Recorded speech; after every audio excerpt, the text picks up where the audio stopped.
The King of Mazy May. By Jack London. Walt Masters is not a very large boy, but there is manliness in his makeup, and he himself, although he does not know a great deal that most boys know, knows much that other boys do not know. He has never seen a train of cars or an elevator in his life, and for that matter, he has never once looked upon a cornfield, a plow, a cow, or even a chicken. He has never had a pair of shoes on his feet, nor gone to a picnic or a party, nor talked to a girl. But he has seen the sun at midnight, watched the ice jams on one of the mightiest of rivers, and played beneath the northern lights, the one white child in thousands of square miles of frozen wilderness. Walt has walked all the 14 years of his life in suntanned, moose-hide moccasins, and he can go to the Indian camps and talk big with the men, and trade calico and beads with them for their precious furs. He can make bread without baking powder, yeast or hops, shoot a moose at 300 yards, and drive the wild wolf dogs 50 miles a day on the packed trail. Last of all, he has a good heart, and is not afraid of the darkness and loneliness, of man or beast or thing. His father is a good man, strong and brave, and Walt is growing up like him. Walt was born 1,000 miles or so down the Yukon, in a trading post below the ramparts. After his mother died, his father and he came on up the river, step by step, from camp to camp, till now they are settled down on the Mazy May Creek in the Klondike country. Last year they and several others had spent much toil and time on the Mazy May, and endured great hardships. The creek, in turn, was just beginning to show up its richness and to reward them for their heavy labor. But with the news of their discoveries, strange men began to come and go through the short days and long nights, and many unjust things they did to the men who had worked so long upon the creek. C. Hartman had gone away on a moose hunt, to return and find new stakes driven and his claim jumped. George Lukens and his brother had lost their claims in a like manner, having delayed too long on the way to Dawson to record them. In short, it was an old story, and quite a number of the earnest, industrious prospectors had suffered similar losses. But Walt Masters' father had recorded his claim at the start, so Walt had nothing to fear, now that his father had gone on a short trip up the White River prospecting for quartz. Walt was well able to stay by himself in the cabin, cook his 3 meals a day, and look after things. Not only did he look after his father's claim, but he had agreed to keep an eye on the adjoining one of Loren Hall, who had started for Dawson to record it. Loren Hall was an old man, and he had no dogs, so he had to travel very slowly. After he had been gone some time, word came up the river that he had broken through the ice at Rosebud Creek, and frozen his feet so badly that he would not be able to travel for a couple of weeks. Then Walt Masters received the news that old Loren was nearly all right again, and about to move on afoot for Dawson, as fast as a weakened man could. Walt was worried, however. The claim was liable to be jumped at any moment because of this delay, and a fresh stampede had started in on the Mazy May. He did not like the looks of the newcomers, and one day, when 5 of them came by with crack dog teams and the lightest of camping outfits, he could see that they were prepared to make speed, and resolved to keep an eye on them. So he locked up the cabin and followed them, being at the same time careful to remain hidden. He had not watched them long before he was sure that they were professional stampeders, bent on jumping all the claims in sight. Walt crept along the snow at the rim of the creek and saw them change many stakes, destroy old ones, and set up new ones.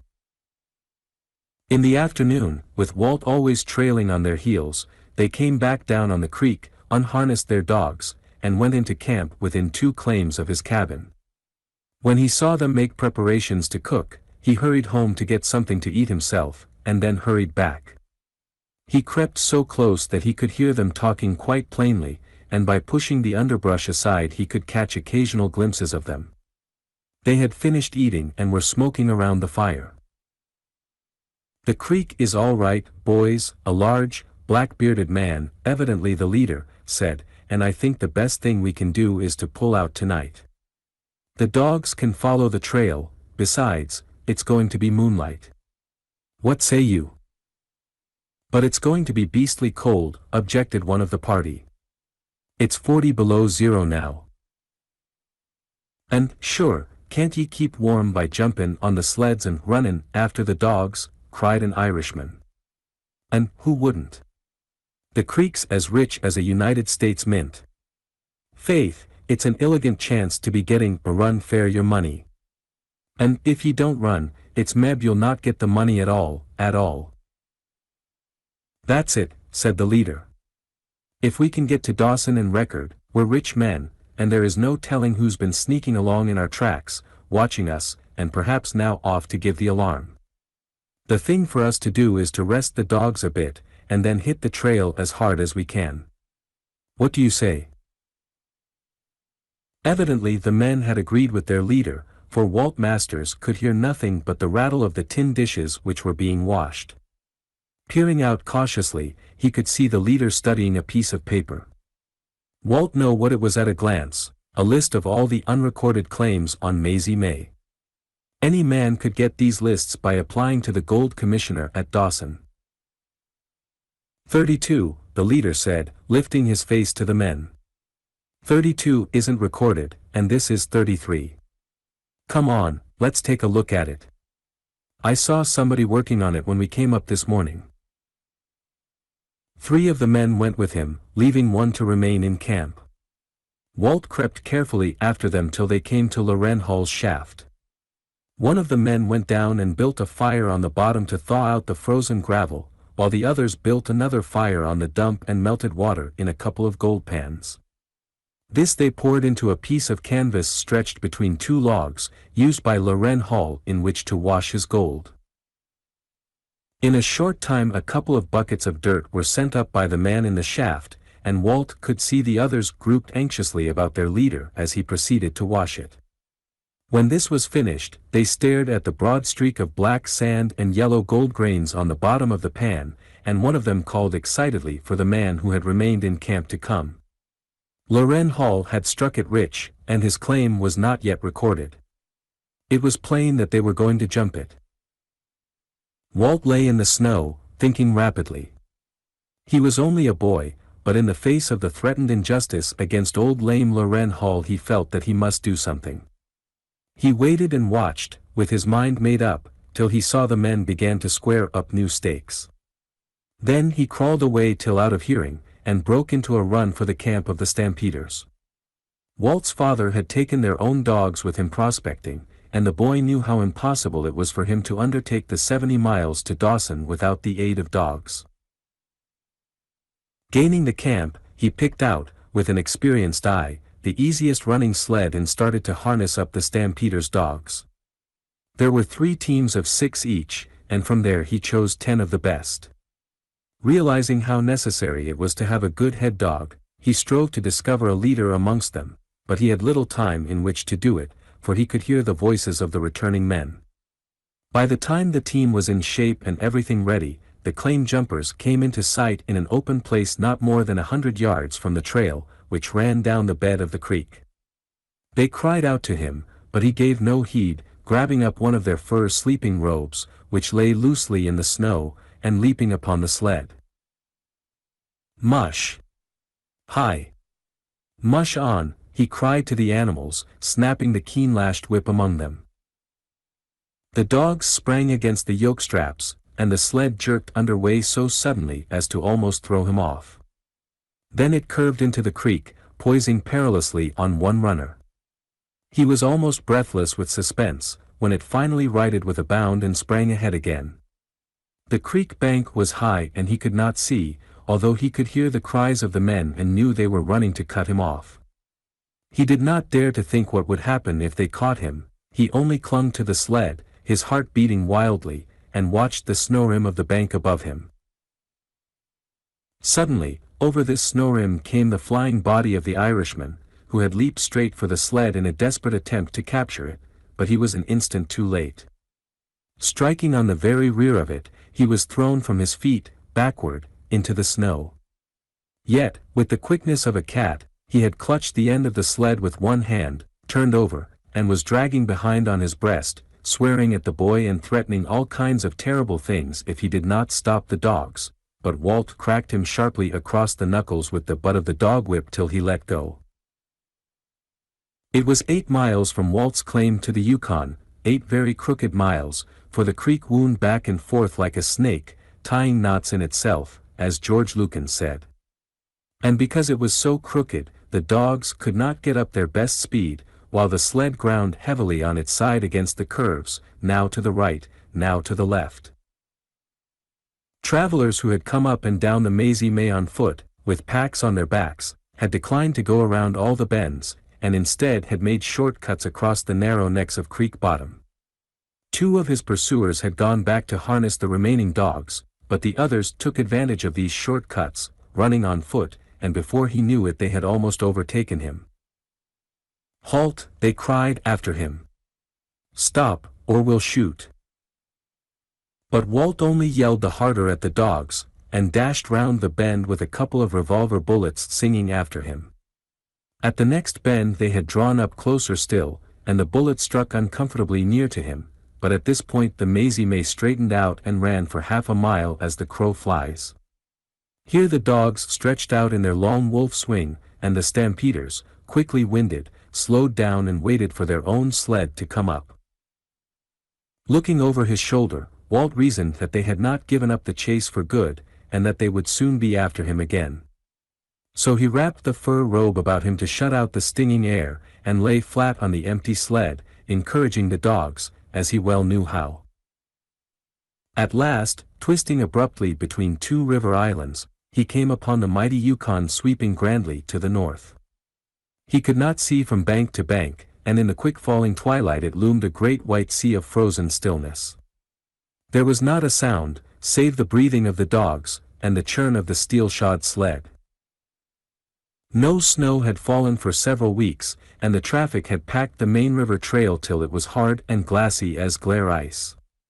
Over this the sled flew along, and the dogs kept the trail fairly well, although Walt quickly discovered that he had made a mistake in choosing the leader. As they were driven in single file, without reins, he had to guide them by his voice, and it was evident that the head dog had never learned the meaning of "gee" and "haw." He hugged the inside of the curves too closely, often forcing his comrades behind him into the soft snow, while several times he thus capsized the sled. There was no wind, but the speed at which he traveled created a bitter blast, and with the thermometer down to 40 below, this bit through fur and flesh to the very bones. Aware that if he remained constantly upon the sled he would freeze to death, and knowing the practice of Arctic travelers, Walt shortened up one of the lashing thongs, and whenever he felt chilled, seized hold of it, jumped off, and ran behind till warmth was restored. Then he would climb on and rest till the process had to be repeated. Looking back he could see the sled of his pursuers, drawn by 8 dogs, rising and falling over the ice hummocks like a boat in a seaway. The Irishman and the black-bearded leader were with it, taking turns in running and riding. Night fell, and in the blackness of the first hour or so, Walt toiled desperately with his dogs. On account of the poor lead dog, they were constantly floundering off the beaten track into the soft snow, and the sled was as often riding on its side or top as it was in the proper way. This work and strain tried his strength sorely. Had he not been in such haste he could have avoided much of it, but he feared the stampeders would creep up in the darkness and overtake him. However, he could hear them occasionally yelling to their dogs, and knew from the sounds that they were coming up very slowly. When the moon rose he was off 60 Mile, and Dawson was only 50 miles away. He was almost exhausted, and breathed a sigh of relief as he climbed on the sled again. Looking back, he saw his enemies had crawled up within 400 yards. At this space they remained, a black speck of motion on the white river beast. Strive as they would, they could not shorten this distance, and strive as he would he could not increase it. He had now discovered the proper lead dog, and he knew he could easily run away from them if he could only change the bad leader for the good one. But this was impossible, for a moment's delay, at the speed they were running, would bring the men behind upon him. When he got off the mouth of Rosebud Creek, just as he was topping a rise, the ping of a bullet on the ice beside him, and the report of a gun, told him that they were this time shooting at him with a rifle. And from then on, as he cleared the summit of each ice jam, he stretched flat on the leaping sled till the rifle shot from the rear warned him that he was safe till the next ice jam. Now it is very hard to lie on a moving sled, jumping and plunging and yawing like a boat before the wind, and to shoot through the deceiving moonlight at an object 400 yards away on another moving sled performing equally wild antics. So it is not to be wondered at that the black-bearded leader did not hit him. After several hours of this, during which, perhaps, a score of bullets had struck about him, their ammunition began to give out and their fire slackened. They took greater care, and only whipped a shot at him at the most favorable opportunities. He was also beginning to leave them behind, the distance slowly increasing to 600 yards. Lifting clear on the crest of a great jam off Indian River, Walt Masters met his first accident. A bullet sang past his ears, and struck the bad lead dog. The poor brute plunged in a heap, with the rest of the team on top of him. Like a flash, Walt was by the leader. Cutting the traces with his hunting knife, he dragged the dying animal to one side and straightened out the team. He glanced back. The other sled was coming up like an express train. With half the dogs still over their traces, he cried, "Mush on," and leaped upon the sled just as the pursuing team dashed abreast of him. The Irishman was just preparing to spring for him. They were so sure they had him that they did not shoot, when Walt turned fiercely upon them with his whip. He struck at their faces, and men must save their faces with their hands. So there was not shooting just then. Before they could recover from the hot rain of blows, Walt reached out from his sled, catching their wheel dog by the fore legs in mid-spring, and throwing him heavily. This brought the whole team into a snarl, capsizing the sled and tangling his enemies up beautifully. Away Walt flew, the runners of his sled fairly screaming as they bounded over the frozen surface. And what had seemed an accident, proved to be a blessing in disguise. The proper lead dog was now to the fore, and he stretched low to the trail and whined with joy as he jerked his comrades along. By the time he reached Ainsley's Creek, 17 miles from Dawson, Walt had left his pursuers, a tiny speck, far behind. At Monte Cristo Island, he could no longer see them. And at Swede Creek, just as daylight was silvering the pines, he ran plump into the camp of old Loren Hull. Almost as quick as it takes to tell it, Loren had his sleeping furs rolled up, and had joined Walt on the sled. They permitted the dogs to travel more slowly, as there was no sign of the chase in the rear, and just as they pulled up at the Gold Commissioner's office in Dawson, Walt, who had kept his eyes open to the last, fell asleep. And because of what Walt Masters did on this night, the men of the Yukon have become very proud of him, and always speak of him now as the King of Mazy May.